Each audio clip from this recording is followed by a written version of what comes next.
Angel, you think this is everybody? Okay, there's a few like stragglers. Okay. So yeah, we're planning to cut you guys into two groups. So the one group will come with me on the tour, and then the other group's going to go with Taryn, and she's going to give you a little talk about the opportunity to get GAP certified in a group. And just so you kind of know from the farmer's perspective why that's important, there are a lot more opportunities now than ever to sell wholesale. Schools and food hubs and things like that, and a lot of that becomes more and more possible if you are GAP certified, which is the food safety certification. So she's going to give you that rundown, I think kind of over there, yeah. Half of you, and then she said she'd maybe take 15 minutes or so, and then my folks, my stepdad and mom, who do all of our washing and packing, will be over here by our wash pack area. So when you're done with Taryn, if you have some extra time, you can go check out our cooler trailer, ask them questions about our wash process and all that stuff. So why don't we just do this, like right here, and you're free to hop groups if you want. Maybe you guys would stay if you don't mind. If you guys would stay with me first, and then you guys go with Taryn first, does that look about even? And feel free to not adjust. Yeah. Just look about right. Let's see, we've got 2, 4, 6, 8, 10. Okay. Yeah, and we might just wait a little bit for Meredith. She said Meredith and Laney. Let's go a little bit farther so you can hear me over her.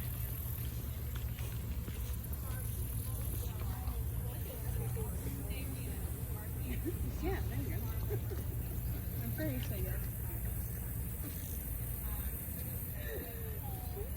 So, anybody in this group farming right now and selling? Okay. All right. Cool.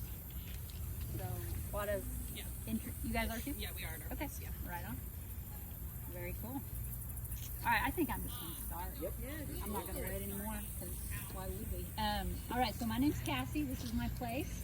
I've farmed this place with Doug, who's kind of our new sort of partner, longtime friend, has been in farming for a long time, so he's brought some much needed kind of experience, help decision making in the last couple of years. My parents over there, Carolyn and Rodney, moved onto the farm in 2016 and have been helping kind of part-time ever since. But I have been here since 2012. Actually bought this place, it's about 21 acres. Bought it with my ex-husband Andy, and then in 2020 we split up, and so I've been doing it, kind of managing it on my own ever since. Obviously that's a very long story, very short, but that's what happened. So bought the place in 2012. 2013, well, I'll say this, there was nothing on this property, so everything that you see has been built in the last 12 years. And if you had come here in 2014, it wouldn't have looked, or even 2016, it wouldn't have looked like much. So it's taken, like, really every year there's been some pretty substantial change that makes it look and feel and operate more like an actual farm. So definitely didn't start out looking this way. So 2013 was our first growing and selling year. We built this high tunnel with an NRCS equip grant, built a barn, lived in it in a little travel trailer for a couple of years because there was no house. Started selling at the farmer's market, just produce, a little bit of eggs, probably sold $100 a week or something like that, that first year. Both my ex-husband and I were working off the farm. I had a couple part-time jobs, he had a full-time job, so this was very much a side gig for a few years.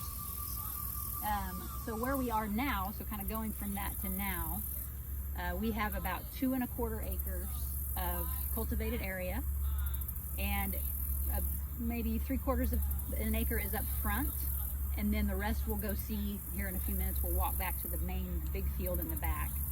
And so total of 2 1/4 acres, and we only actually grow crops on half of that each year. So a little over an acre, we actually have our produce and now cut flowers on. The other half gets put into cover crops every year. So from usually like about this time in one given year to the all the following year up to the next spring, it's in cover crops, in a rotation of cover crops. And that has been a key to making some pretty cruddy soil workable, 10 years in or 12 years in. So that cover cropping is a huge piece of what we do and what makes it work. We started with pretty heavy clay soil, really crappy drainage. Water just would sit on the surface. And it'd be even hard to get a shovel in the ground. And now it's really night and day after, each year it got a little bit better. And now, like, looking back, it's just so much better. And I really think the cover cropping is 90% of that. So that leaves us about an acre and a quarter that we grow our crops on every year. It's about 70% produce, 30% cut flowers. Our produce is certified organic, has been from the beginning. The flowers aren't, but that's because they can't be. There is no certification for flowers. And I have about 1/5 of an acre under plastic, so the high tunnels, and then we'll see some caterpillar tunnels at the back. Like I said, this was built in 2013. This one, I think, in 2015. The 3 caterpillar tunnels we've just added in the last couple of years. So we're just kind of slowly adding kind of that capacity. We sell all of our products, or let's say 95% of our products, either through the Muskogee Farmers Market on Saturdays or through our farm stand, which you may have seen out the window, the little red shed. That's open all day, every day, normally about 10 months a year. We have gone year round with that quite a few years, but we've been taking a couple months off every year for the last few years. And so that's about half and half. Half our sales at the farmers market, half our sales here on the farm. That is a self-service farm stand. And then a tiny bit of wholesaling to food programs and florists, but like really just a few percent of our total sales. Did you have something to say? Okay, I thought something like that. Yeah. So yeah, our goal is to we're not trying to like super expand from where we are now. I've been full-time on the farm since 2017. And each year it just becomes kind of a more comfortable existence financially.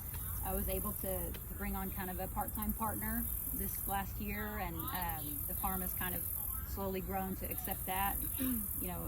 Able to pay my parents to help out as well. So we really aren't looking to like get huge or anything like that. We kind of like where we are, but we are trying to make little improvements every year to just make things better. A couple of the things that we do use a tractor. We do tillage. We try to minimize that as much as possible. We use drip irrigation for the most part. One of our problems is our well is a little bit minerally, a little bit salty, so it's kind of a problem to use it nonstop in these tunnels. So we use rain irrigation as much as possible. The little green tank is kind of an overflow from our black tank, which is for the house, and as much as possible we irrigate in the tunnels with rain, and that's made it possible to keep these tunnels sustainable because the soil was getting really funky before. Yeah. Did NRCS have anything to do with it? No, we added that in 2022, and I didn't have any support for that. Yeah.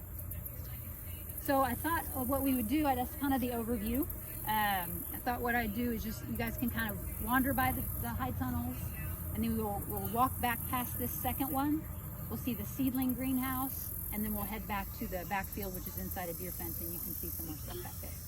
But anybody have any questions about anything you're looking at right here? You had a question really about the self-service and the content. Yeah. Are we going to be talking about that more later? Really not, so it would be good to talk about that now. Yeah, it's really going well. I mean, I continue to be pleasantly.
think I've built this in like maybe our second year of growing. It was half this long, so it was not a lot of space. And I used that up until 2022. So that got us a long way. And I think I spent $300 to build it or something like that. So, and it was not high tech. I had a little propane heater right here. Obviously stayed very warm because it was so small. And it really did work for a long time. Didn't really need much. And then in 22 we built this greenhouse. It's a little more automated. It's at least got an automated ventilation, some circulation in the fan, and obviously a lot more room. Still not huge, and I do not need it to be any bigger than that. It's every bit of space that I need. And then right behind you is our water wheel transplanter. So can you imagine that hooked behind a tractor? And that's been great because it's like a 3-person operation. So my stepdad can drive the tractor, and my mom and I can sit on the back. It doesn't break your knees or your hips or your back to transplant. And we can, heard about the plants where they're hard to get out of the container. We can do that in 15 or 20 minutes. And it gets watered in at the same time. And that is without anybody like feeling stressed. So I really love that piece of equipment. It's definitely, if you're going to be at an acre or more scale and using a tractor, I think that's a great option. We do also use now, just the last couple of years, a paper pot transplanter, which is kind of a 1-person transplanting machine. And that is over by the wash area. When you guys have the second half, you can check that out too. What do you think about that one? I like it a lot. It allows me to do a lot more crops transplanted, like a turnip, beets, like baby greens and things like that. Yeah, the paper pot does decompose, not as fast as you might like. There's seed out there. There's some bits of it here and there, but it works well. My main challenge is because this was our main transplanting tool, plus a lot of hand transplanting, I didn't need my beds to be very smooth. So I did a lot of I wouldn't even use the tiller. I would just disc it and shape it, and it'd be kind of rough, and there'd be still bits of old crops and cover crops in there, and we just plant in between them. The paper pot, you have to have a smooth bed, and so that has required some more connecting and figuring out how to actually use the equipment that I have. And I didn't realize how sloppy I was. Just put it in. But that actually required me to be really careful.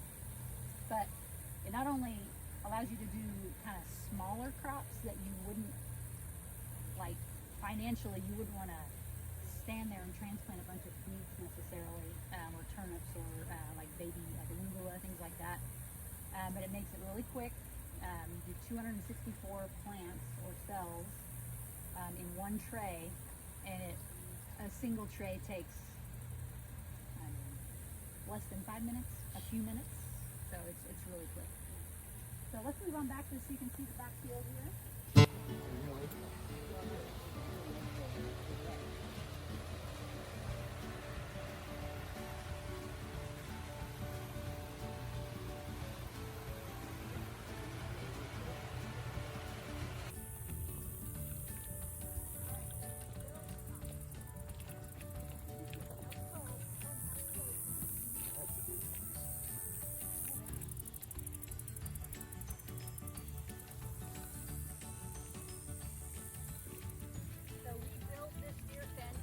We actually hired it built in 2021. It's only been with us a few years. Before that, it was every year the deer pressure was more and more. And it got to the point where it was a no-brainer. We had to do something. I had borrowed a friend's rifle, I was going to become a hunter, and then it was you know what? It's not going to fix it anyway. Let's just build a fence. So this is an 8-foot tall fence. This is surrounding about 2 acres total. The fields, I think of this as 2 fields, are each between a half and 3/4 of an acre. But this 2-acre area fenced costs around $10,000 to do. So it's not cheap, but I know that it has paid for itself, no question. I mean, the effort of putting in a crop, growing out the seedlings, buying the seed, prepping the bed, planting the crop, and then just to have it eaten, it's just not, can't just keep doing that over and over again. So I would highly recommend a deer fence from the get-go if you can afford it. all of the little recommendations people have, the soap and the wavy things, they don't do it. So we have the 3 caterpillar tunnels here. They're each 100 foot long. And then what you can see kind of looking around is we have our field split into zones that are about 8 beds wide, 100 feet long. And so you can kind of see this rotation that has happened. All of our crops in 24 were over here, plus in the tunnels. And there's still some kind of late summer stuff there in the back. And then all this side, except for where the tunnels are, was cover crop all year long. And we've got a section tarped where our fall crops are going to go, our garlic and overwinter onions. And actually this tunnel is moving over there this fall. That's a great thing about these caterpillar tunnels over a high tunnel is they're very easy to move relatively. So myself and Doug and my parents can move this tunnel in half a day. Plastic down, up, everything. And what that's going to allow is kind of renewing the soil, letting it get rainwater. Because the absence of rain, I didn't realize what an issue that is. But the absence of rain under these tunnels can become a problem over enough years. So having that ability to move it, I think, is really important. You can see the shade cloth on this one. I'm not very good at like growing cool weather crops in the summer yet, but I'm giving it a try. You can actually kind of go see. Kind of the keys to trying to grow this cool weather stuff when it's hot is the overhead irrigation, shade cloth, and as much ventilation as you can get. There's really, I've got to fix this like sidewall issue. I probably just need to take the plastic off in the summer and let it just be shade. But we've got radishes, some herbs, salad greens, and these, I just planted these yesterday with the paper pot transplanter. These are sweet turnips. And none of that really, I don't think any of that would be growing decently without the shade cloth. So I think that's pretty key for hot weather growing. So you can see our cover crops. Yeah, go ahead. Between the Gothic and then just, do you have a preferred? I'm fine with these. I actually bought that Gothic from a friend who was quitting farming. Otherwise, I would just stick with these. I can get my tractor. What I do want is they have an extender on these that would allow me to drive really close to the side with my tractor. I can use my tractor in there, no problem, but if I'm like trying to keep the middle bed and only work the side bed, it's really not high enough on the sides. So they do make an extender that just raises it up a little bit higher. Yeah. Any more questions about that stuff? Have you actually been successful with carrots? Yeah, only in the spring. Only in the spring? Yep. And I do, my carrot process is, I've got it kind of down now. I wait for the soil to be pretty moist. I seed them, and I always like rake the bed and like a whole lot of, I don't just drive over with the tractor and seed it straight in. It gets raked so it's super smooth. Seed the carrots, and then I put a tarp, like this type of tarp that's right there. It's a heavier tarp. It's a billboard tarp is what it is. I put that over the bed, and I wait until, I put beet seeds under there too. I wait till the beet seeds sprout. I pull the tarp off. I flame weed the bed, and just holding that moisture in with the tarp and preventing rain from hitting the soil is, to me, what allows those tiny little carrot seeds to sprout. Yeah. I think you just got to keep the heavy rain off of them. Time? Ready to switch in Okay. about 2-3 minutes. Okay, If you wanna... no problem. Maybe just if anyone has one last, for things that are not grasses and not legumes. So a lot of mixes are just grasses and legumes, but they're saying that you get a lot of more soil biology working if you have like sunflower, buckwheat, safflower, and just things that aren't those two things basically.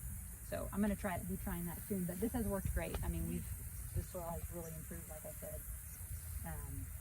And our organic matter has like more than doubled over the past 10 years. So when you're done with that, you just drop it? Yep, I use a flail mower.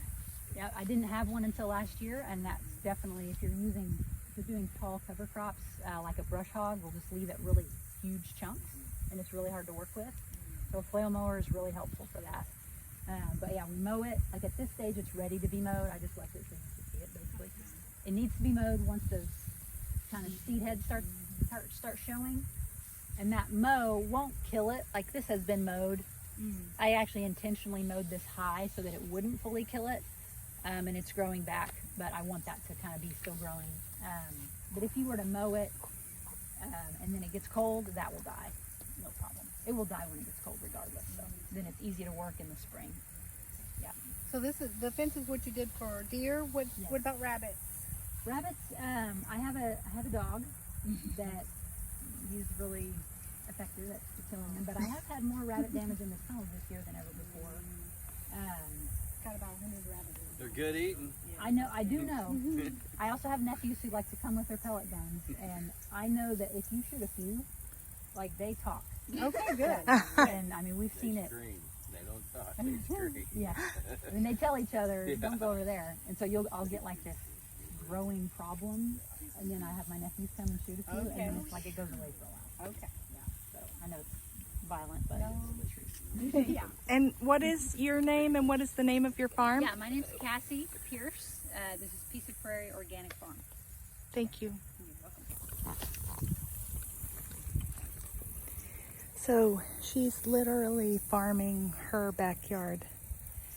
She's got her grove of food producing trees here. And then right outside the fence is her home. She said that's the sorghum Sudan grass for cover crop.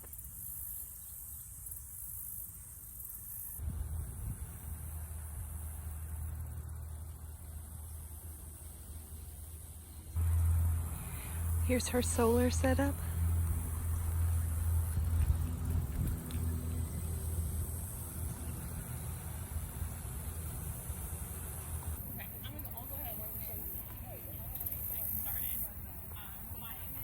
Yeah. My name is Taryn DeWitt, and I own Toloma. We help farmers connect to other markets like restaurants and school systems. Okay, and you're the gap between. I'm the gap between the farm and the table. Okay, very good. Thank you. And things like that.